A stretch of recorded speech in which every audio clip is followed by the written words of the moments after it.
What I like to believe is that we take away something from every experience in life. When I was in the hospital, I had befriended a couple individuals that had a similar injury as mine. And they had good prognosis because they were able to move their feet and their toes. And one of them was actually walking on parallel bars. And we were both almost very similar as far as the type of injury and time frame of injury. And it wasn't until I had found out and received the phone calls from their wives that both of them had committed suicide. It was an experience that no doubt had put me in a point where I needed to make a decision. Sink or swim, Oz. Sink or swim. So I had reached my point where I decided to get back to life and live again.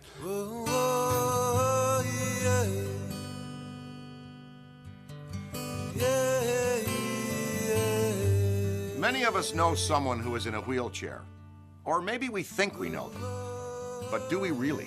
When you got a situation where you got a film that you're a part of or a project that you're a part of, you take a vested interest to learn your audience. This whole project was actually just sort of something that evolved, and I was fortunate enough to be in the right place at the right time, and then I ended up being one of the cast members, if you will. I was just blown away. Absolutely such a testimony to the human spirit. So moving for me on so many different levels. It was inspiring, absolutely inspiring. Could we ever hope to understand the courage and determination he or she would need to face even a day without legs? I had found athleticism, and I found myself, having a new thirst for life, a new energy, because I was able to succeed and become sort of a local champ relatively quickly, because once I got on the bike, I trained on it every day.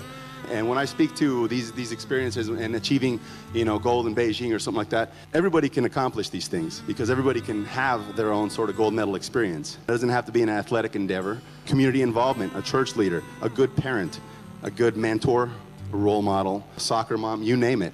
I believe we all have a gold medal within us.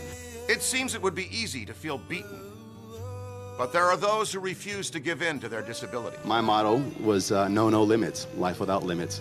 And it wasn't until I had a significant accident, an emotional event of losing a lot of things that we take for granted in life, that I really started believing that we can do things above and beyond our perceived limits. It was just amazing and very inspirational for me. It was incredible.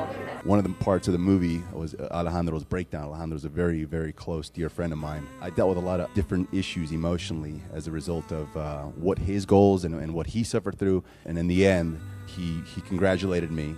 And I still, to this day, sort of deal with mixed emotions about it. But it was a passing the torch, no doubt.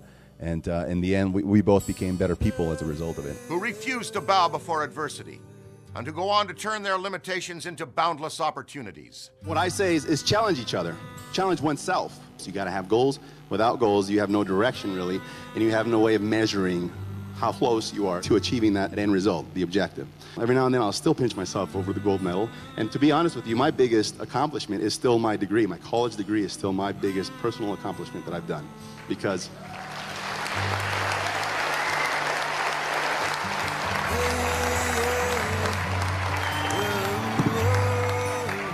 they are the unbeaten. Don't ever complain about your circumstances. Be grateful for the things that you do have and appreciate everything that life gives you, because it's an opportunity to have some of the things you have. Someone else out there always has it worse. And if I can help anybody in this arena to avoid the pitfalls that I went through and avoid the depressions that I went through, one individual, then that's time well spent.